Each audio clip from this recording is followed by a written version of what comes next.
El analista Jorge Richter mencionó pues que Bolivia será el único país que va a bajar el índice de pobreza en este año. La verdad que de acuerdo a un informe dice pues que Bolivia está reduciendo la pobreza en el 1,4%. O sea que Bolivia se convierte por uno de los primeros países, no solo de la región, por si en caso, a nivel mundial, de bajar la pobreza.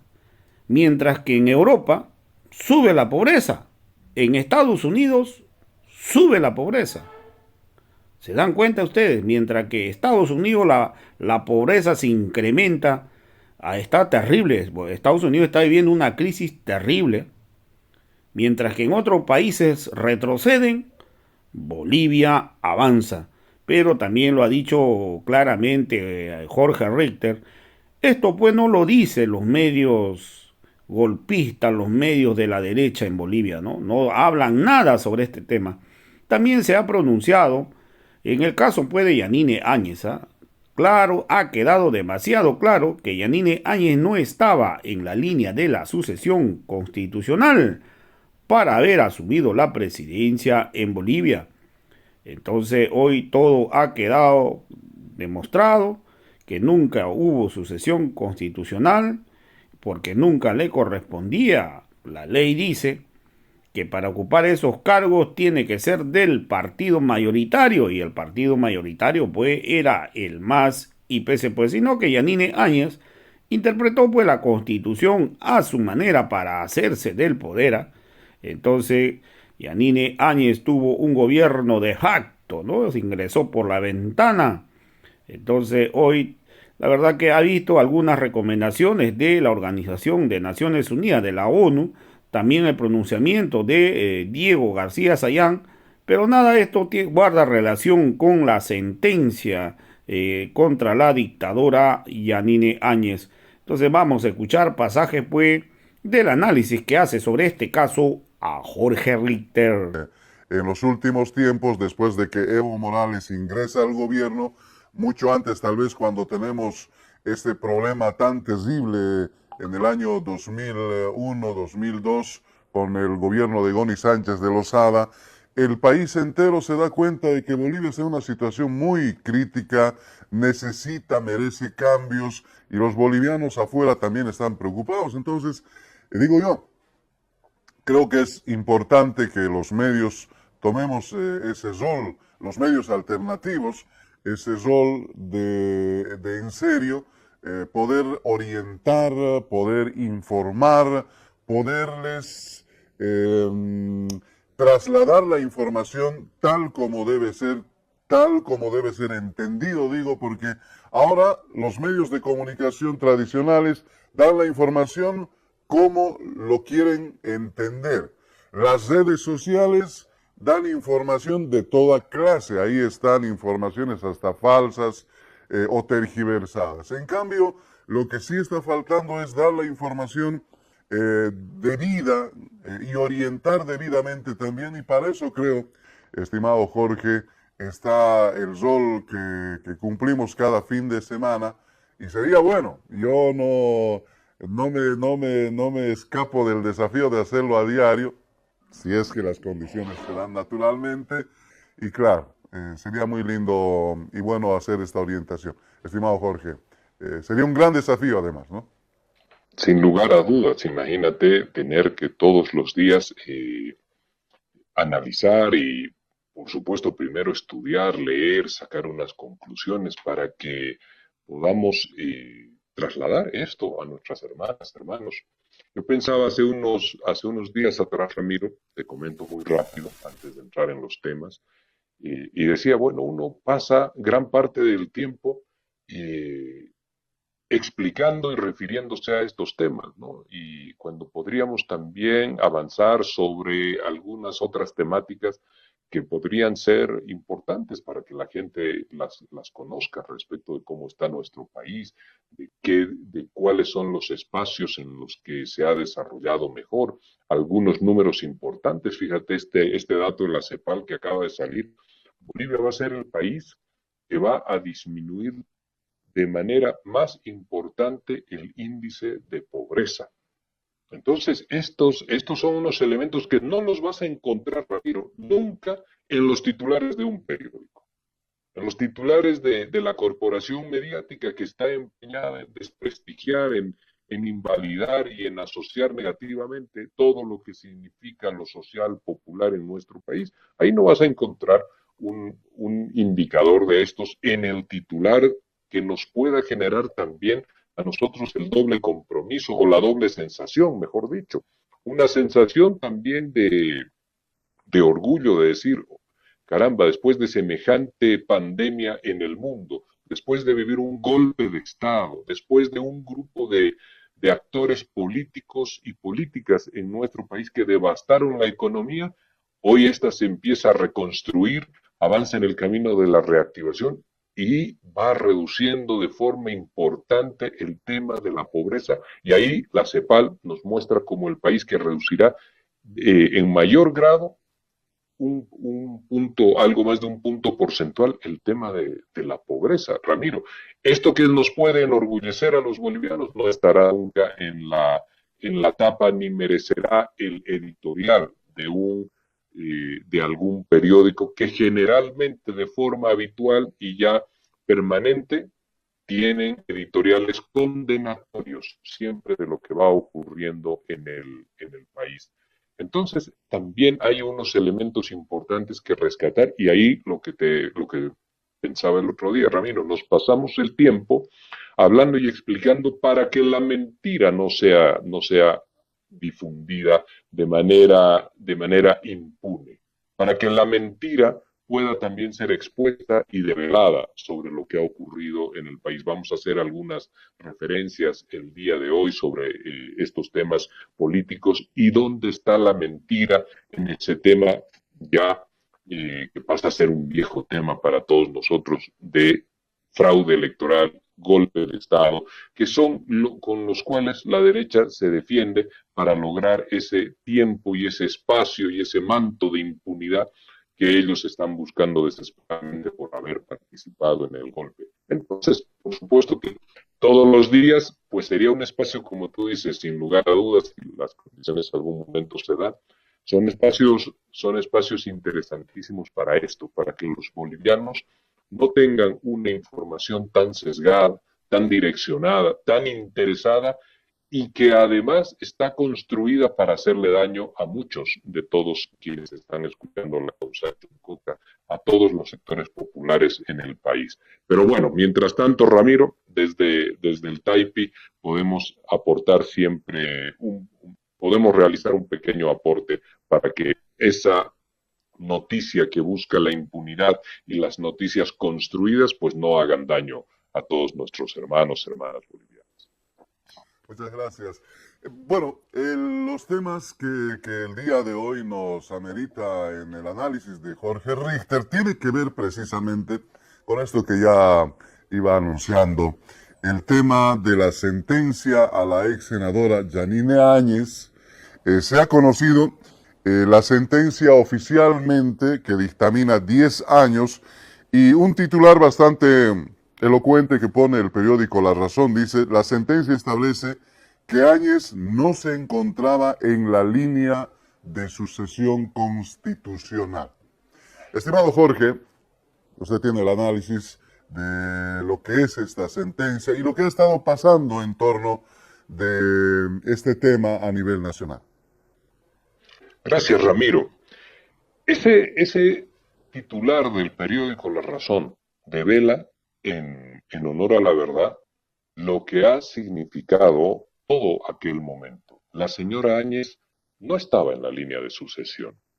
Y de ahí en adelante, por supuesto, los desordenadores del debate público, que son actores políticos, que es gente de la corporación mediática empresarial, que son incluso la alta jerarquía de la iglesia. Ramiro, permíteme ahí un rapidísimo paréntesis. La alta jerarquía de la iglesia católica, a través de Monseñor Ricardo Centella, señalando y diciendo, pero en Bolivia no existió en el 2019 un golpe, existió un fraude, hay tantísimas pruebas, dice Monseñor.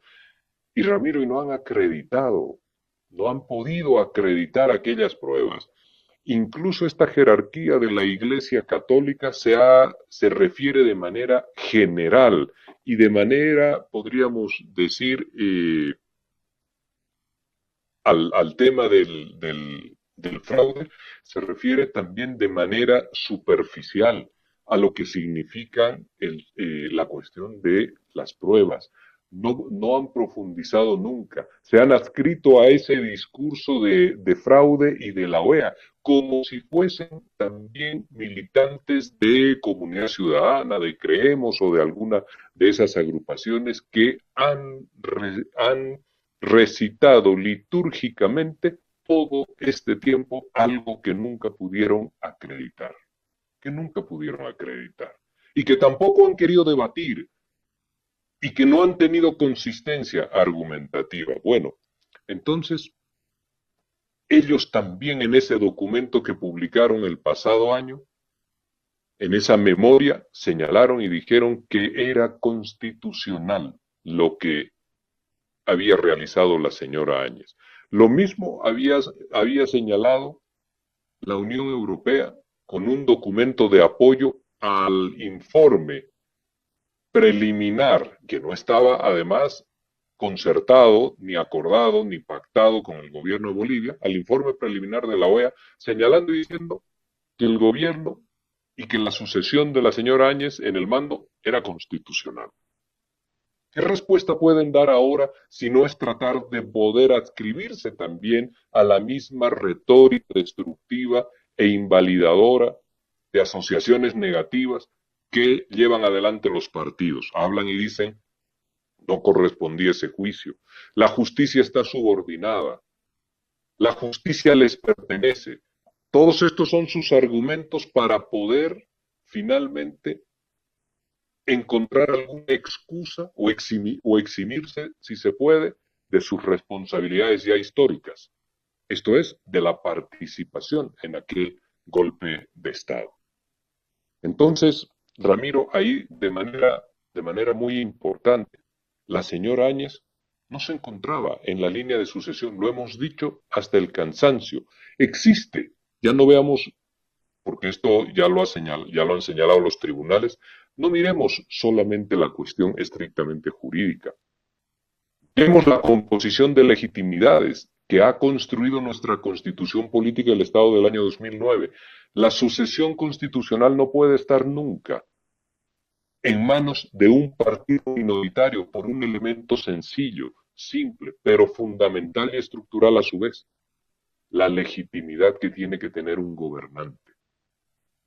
Un partido minoritario no se puede hacer de la presidencia del Estado porque un periodo de transición o un periodo que complete un mandato constitucional requiere de una fortaleza política que está concedida y está dada por la legitimidad. La legitimidad es aquella con la cual se inviste un mandatario en el momento en el que puede ganar una elección nacional. Es decir, que una cuota parte muy importante de la población da su respaldo.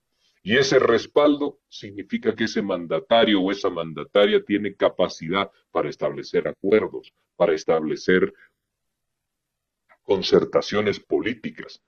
Yo recuerdo con mucha claridad que en el momento del año 2020, cuando la pandemia arreciaba con una virulencia inusitada sobre nuestro país, hablábamos desde los conversatorios y las entrevistas, Ramiro, que era absolutamente necesario un acuerdo nacional, un gobierno de unidad nacional para poder fortalecer las capacidades del Estado y enfrentar la pandemia del COVID-19.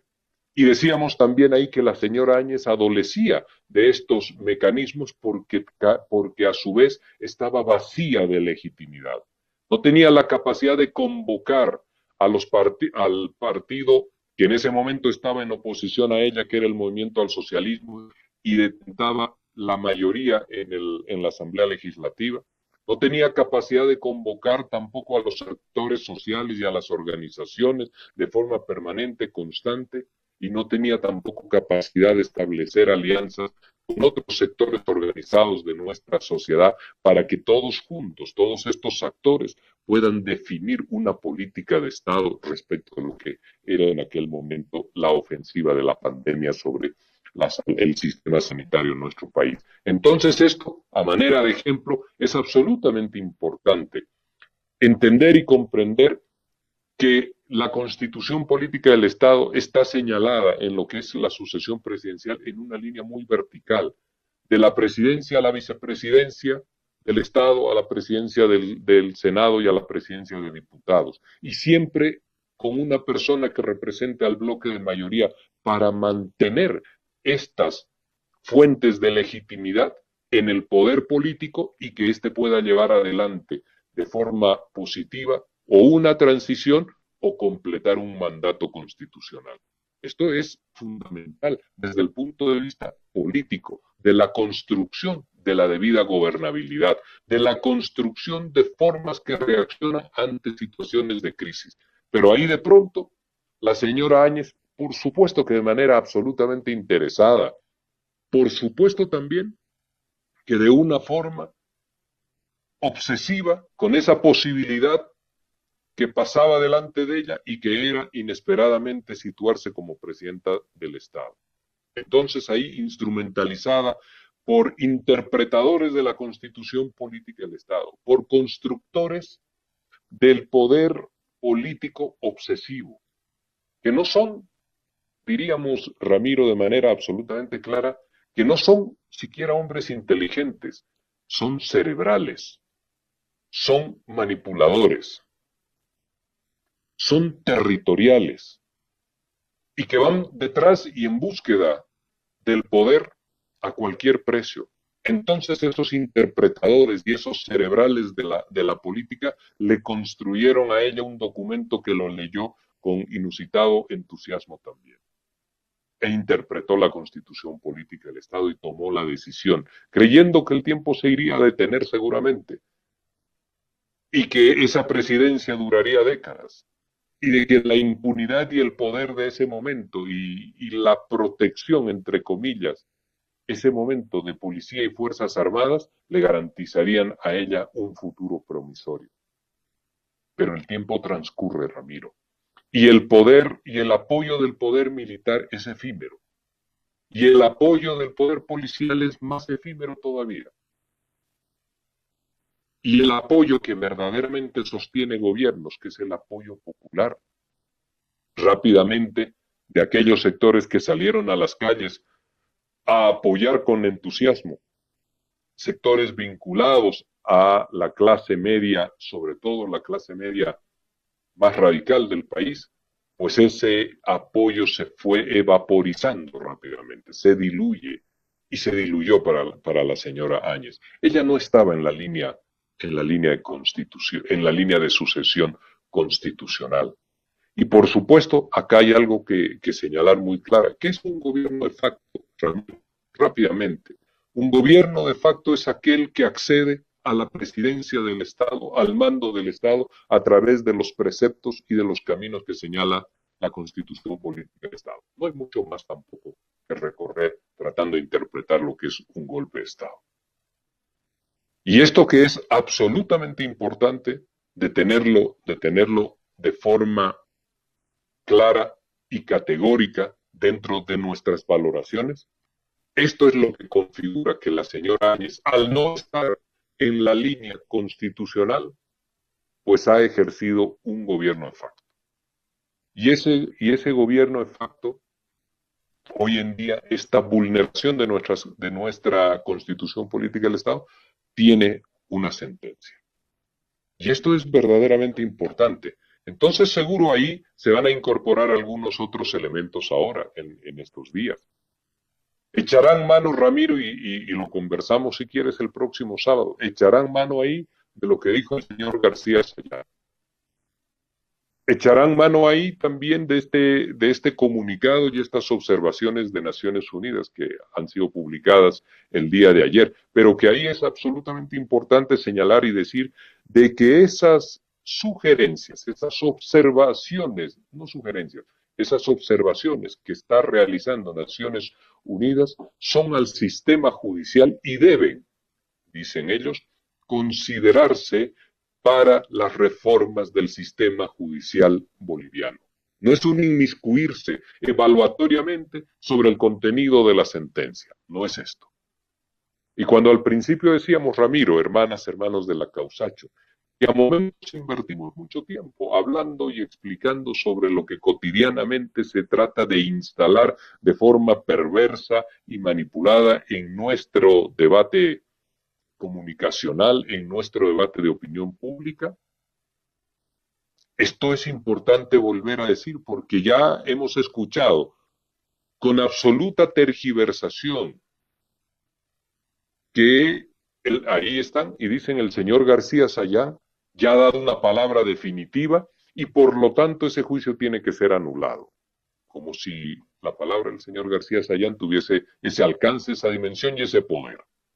Y ahora seguramente van a decir, el informe de Naciones Unidas también ha dejado en cuestión el juicio. Y el informe de Naciones Unidas lo que ha hecho, Ramiro, de manera absolutamente clara, es señalar algunas observaciones sobre el sistema judicial boliviano.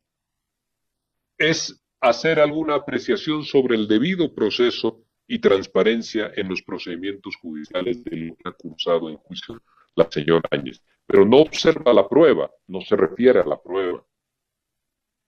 No observa tampoco las conclusiones del tribunal y no comenta la sentencia. Porque esas observaciones están para que el sistema judicial boliviano las incorpore en su reforma, que esa sí es una tarea que todos sabemos y que tenemos pendiente y clara. El sistema judicial boliviano tiene que ser revolucionado, tiene que ser transformado en esencia para generar garantías de confiabilidad a todos los bolivianos.